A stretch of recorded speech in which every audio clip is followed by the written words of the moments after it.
This is a Whoop band, and unless you're totally removed from the fitness industry, you've probably seen these before. Whoop tracks important fitness variables like sleep, recovery, and exercise, and gives you feedback on how to improve your health based on these results. But about 6 months ago, Whoop added a new feature to their software called HealthSpan. HealthSpan uses certain fitness metrics to calculate your Whoop age as well as your pace of aging. Here are the 9 metrics that they track to calculate this in case you're interested. Now, besides the exorbitant subscription pricing of Whoop and the fact that it doesn't even have a screen and you have to download an app to use it, and you can't even really use it for running because it doesn't have GPS built in, I think the whole idea of having a superior Whoop age is low-key a gimmick. People love to use their low Whoop age and pace of aging as a flex on social media. But like, how accurate is this age really? I get it, they're based on metrics with heavy scientific backing like VO2 max, sleep, lean body mass, and recovery, but how do you condense all of those things into a single tangible number? For instance, sleep is a very important metric when it comes to gathering data on recovery and pace of aging. But many of these smartwatches, including Whoop, are notoriously inaccurate when providing sleep data.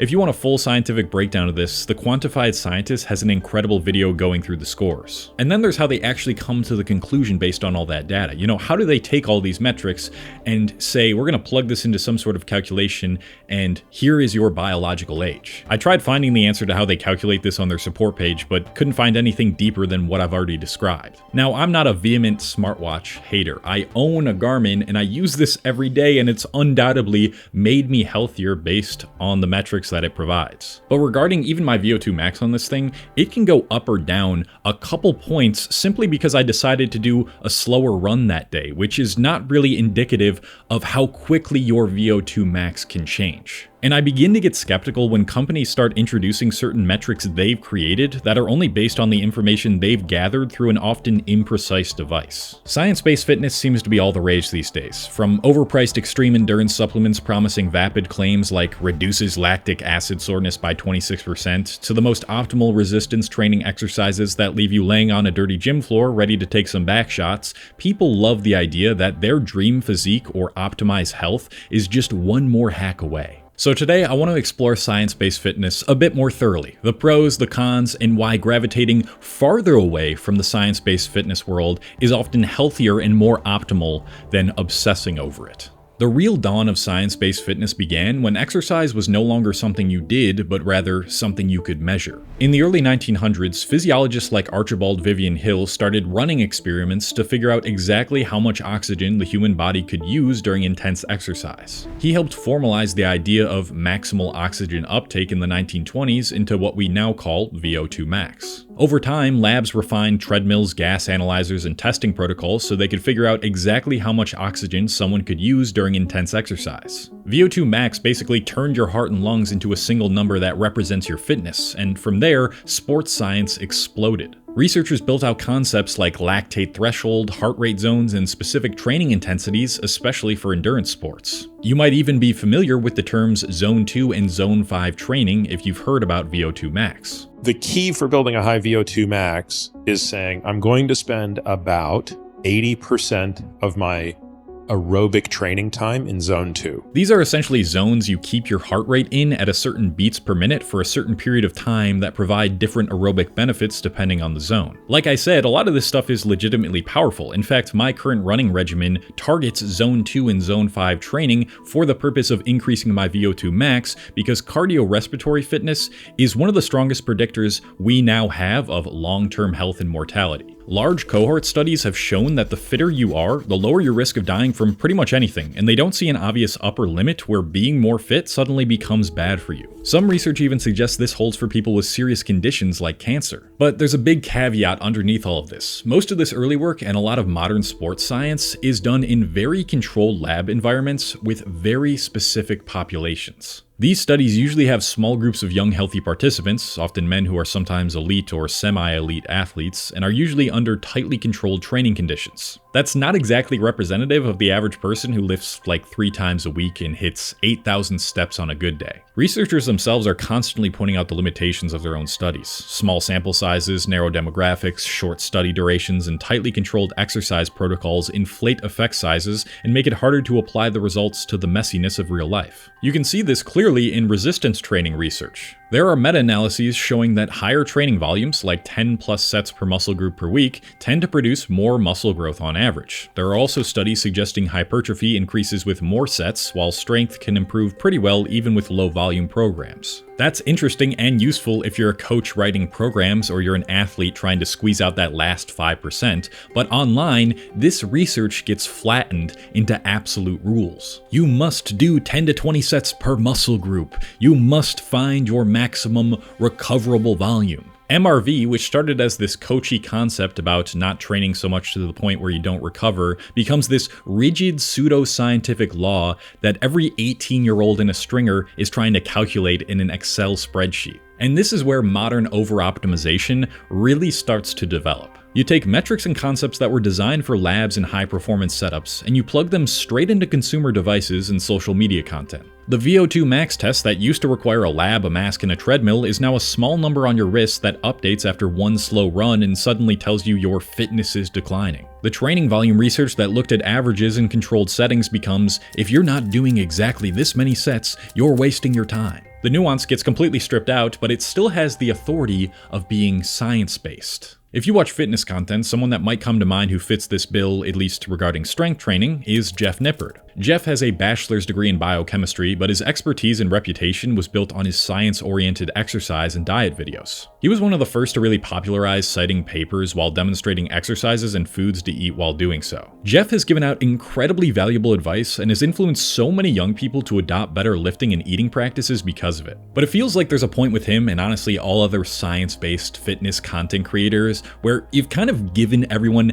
everything they need to be healthy, and in an effort to not be repetitive, you start going into these very niche territories to explain why this exercise has this optimal range of motion or squeeze. I think this is one of the best glute exercises that most people don't know about yet, but they should soon because it's seriously amazing for the glutes and hamstrings. It's the seated cable deadlift, and I know it looks gimmicky, but hear me out. Now again, this isn't necessarily bad. In fact, I think in most cases it just gives somebody the chance to switch up their training or perhaps make their training even better. But I can only imagine how many people watch Jeff's videos, and when he brings up the latest research on the most optimal workout plan, they completely switch up their routine like all the time, which is making them less consistent than if they were just simply sticking to the fundamentals. I used to be kind of trapped in this cycle. I'd watch guys like Jeff Nippard and AthleanX on YouTube who would introduce new exercises every week, then I would switch out some of my exercises every workout and share what I learned on my own YouTube channel, which was based around fitness at that time.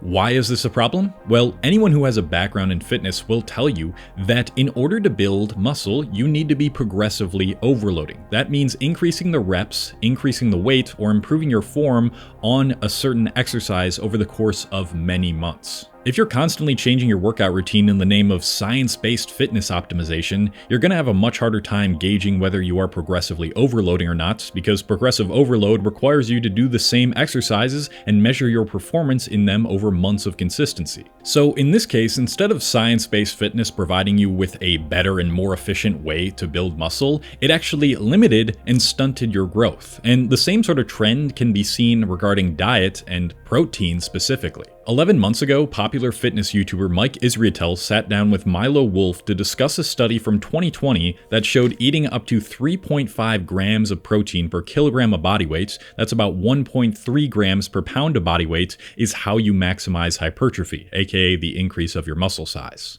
However, in lifters, even when adjusting for body weight gained, higher protein intakes led to more growth, all the way to 1.3 grams per pound. Now, to be fair, this study was a systematic review and meta-analysis, the highest form of scientific evidence. But if you actually go into the study itself and not just listen to Milo and Mike riff, you'll see that the difference between a much lower protein count and this really high protein count there's almost none. I know it's a little blurry, but the x-axis on this graph shows the grams of protein eaten per kilogram of body weight per day, and the y-axis shows the change in lean body mass. You can see by the time it gets to 1.5 grams of protein per kilogram of body weight, which is roughly 0.7 grams per pound of body weight, the rate of muscle growth slows down significantly. The difference between 3 grams of protein per kilogram and 1.5 grams per kilogram is almost negligible. But people will see experts talking about this and not question it and think, I need to double my protein intake right now and optimize every single meal around protein and spend double the amount of money on protein for pretty much the exact same amount of gains. And then a few months later, we'll get another video from another expert about how you're actually eating way too much protein than you need, keeping you in a state of uncertainty and inconsistency. This commenter put it best. There are 3 certainties in life: death, taxes, and endless arguments in the bodybuilding world over things you'd think were settled science. And we don't just see this sort of issue with lifting and diet, but also with these wearables and fitness hacks too.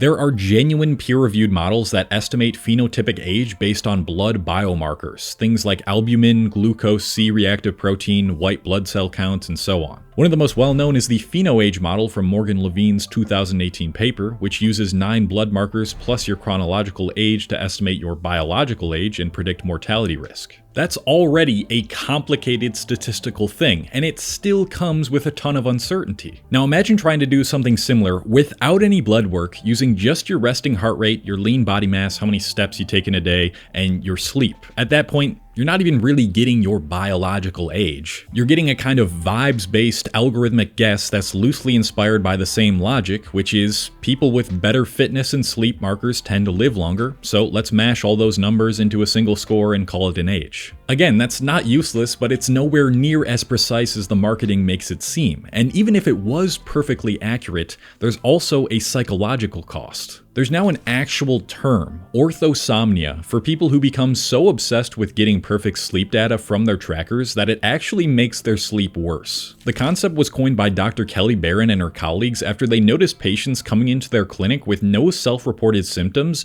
just because their devices said they were sleeping badly. The more they chased ideal numbers like perfect sleep efficiency and perfect hours spent in REM sleep, the more anxious and sleep deprived they became. And you can see how that translates to something like a Whoop age. If I wake up, check my app, and see my recovery is in the gutter, and my age just went up a year because of my bad sleep, that can easily become self-fulfilling. Maybe I feel okay, but the watch told me that I'm a 57-year-old in a 28-year-old body, and suddenly I'm moving like I'm absolutely fragile. I would like to think I'm above that, but I'm not. These metrics, they can impact your mental health in the wrong way sometimes. And then finally, you have the supplement side of science-based fitness, which is the same game in a different costume. Take that X-Endurance example from earlier, the reduces lactic acid by 26% claim. If you dig around on their own site, they cite small company-linked studies where athletes taking their product showed lower blood lactate, less oxidative stress, and lower creatine kinase after exercise. Which sounds really impressive on a landing page, but there's a few problems. Firstly, lactic acid isn't even the main driver for soreness. We've known for decades that delayed onset muscle soreness is not simply lactic acid stuck in your muscles. Headlines that say 26% less lactic acid equals less soreness massively oversimplify what's going on. The second problem is something we examined earlier, which is the fact that small company-funded studies are fragile.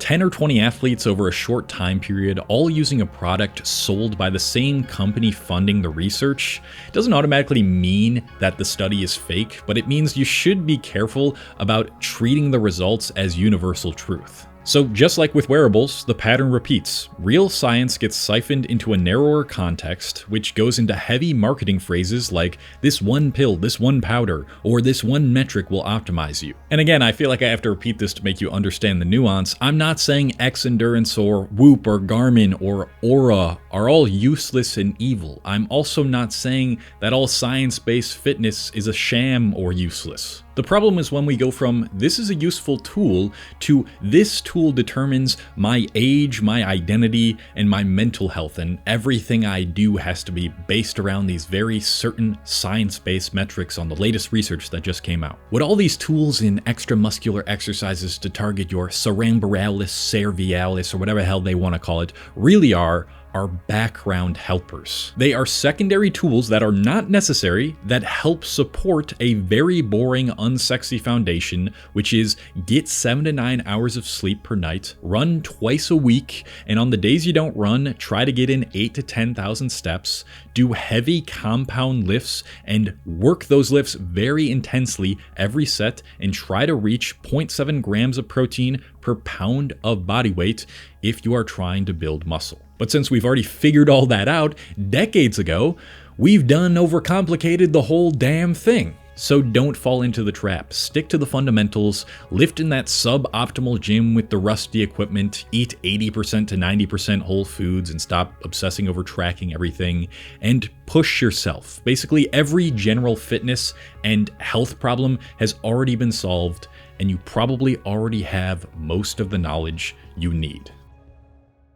Let me know your thoughts about science-based fitness in the comments below. I always love hearing what you guys have to say. And if you enjoyed this video, you'll probably like my video about the protein slop epidemic, how everything has protein in it now and tastes like absolute ass. Go check out that video if you're interested. And yeah, that's it. Goodbye.